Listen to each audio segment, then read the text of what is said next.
My video for November the 16th, 2018 is video number 2909. The title is Finding Human Solutions in a Corporate Maze. One of my friends is on a never-ending search for remedies that work in a corporate world. As I see it, remedies are probably the most important thing to find in regard to living as a human being on a planet operated by corporate criminals. It's been going on for a very long time, and the scam has been fine-tuned over the past couple centuries or so. The United States was an experiment that recognized the natural rights of humans. Quote, "We hold these truths to be self-evident, that all men are created equal, that they are endowed by their Creator with certain unalienable rights, that among these are life, liberty, and the pursuit of happiness, that to secure these rights, governments are instituted among men, deriving their just powers from the consent of the governed." End quote. These are not rights granted by any state, religion, or corporation.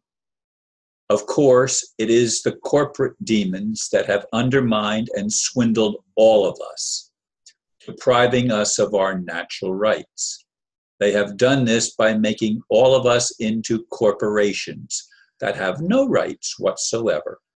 This con game not only produces all wars, it is responsible for enslaving everyone. Yes, everyone. Quote, "You are a slave, Neo. Like everyone else, you were born into bondage, born into a prison that you cannot smell, taste, or touch, a prison for your mind." End quote. That prison is the corporate maze. And of course, the quote by Morpheus was from the Matrix movie.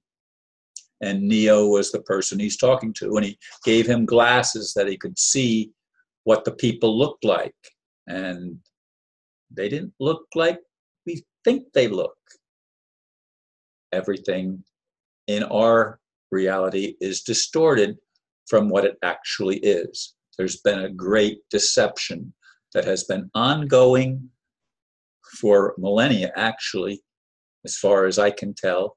But certainly over the past couple hundred years, there have been some revelations as to who we are. Revelations that, in my opinion, if we could grasp them and get them to be recognized by a majority of the people, we could change the whole world. But of course, most people are brainwashed. Most people are controlled by what we've been taught. And what we've been taught leaves out a big part of a big piece of the puzzle, if you will.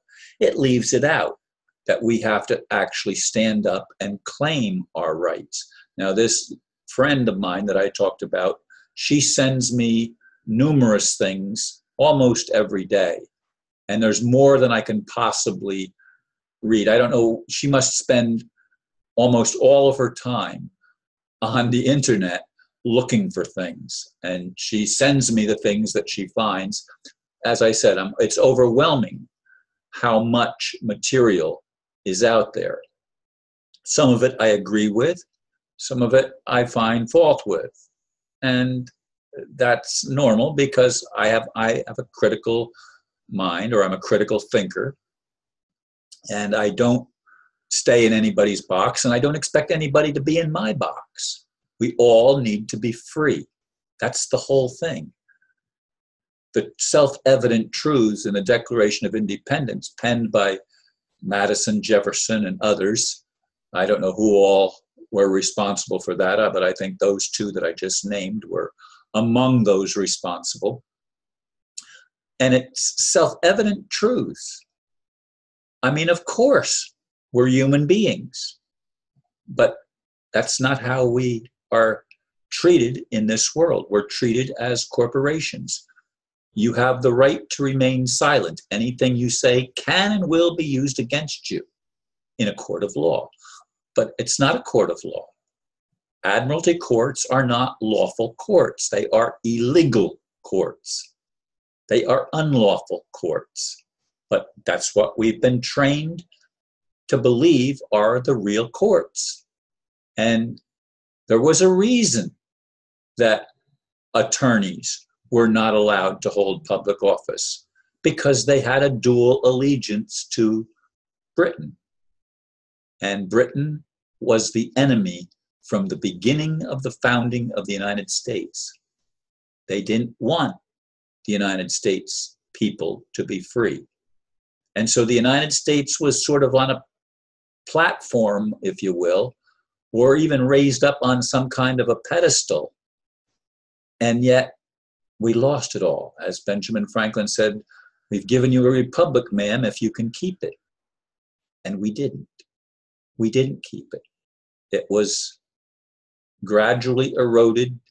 They kept trying and they kept trying. There were some heroes and there were some villains in the early stages of the creation of the United States of America. And the United States is lowercase, not uppercase. It wasn't a country wasn't called the United States of America. It was the United States. The states were Pennsylvania, New Jersey, New York, Massachusetts, Connecticut, etc., Virginia, the Carolinas, etc. Those were the states. They were capitalized. The united part was not, because it was not a government that enclosed everything. That came later. That was part of the erosion that took away human rights, that took away our freedom. The corporation was trying from the very beginning to take over. The corporation existed before the United States did.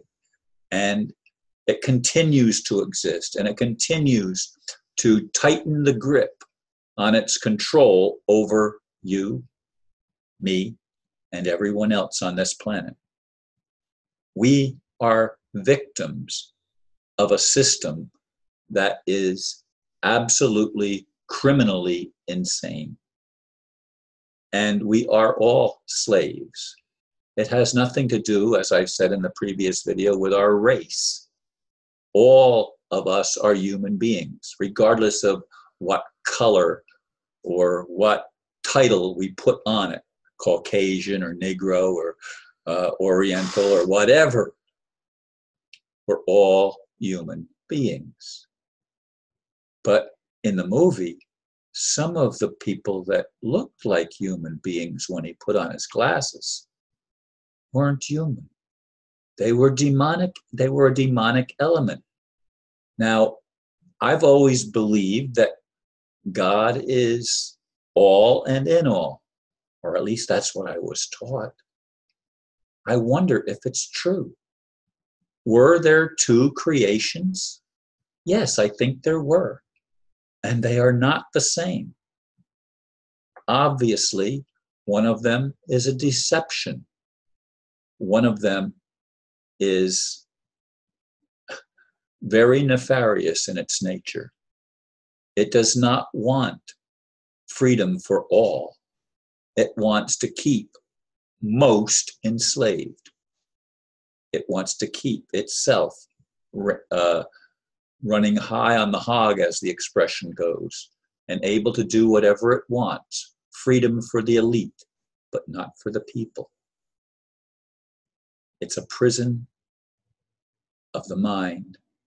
And as was said in that Matrix movie, you can't see it, smell it, touch it, taste it, but you're born into it.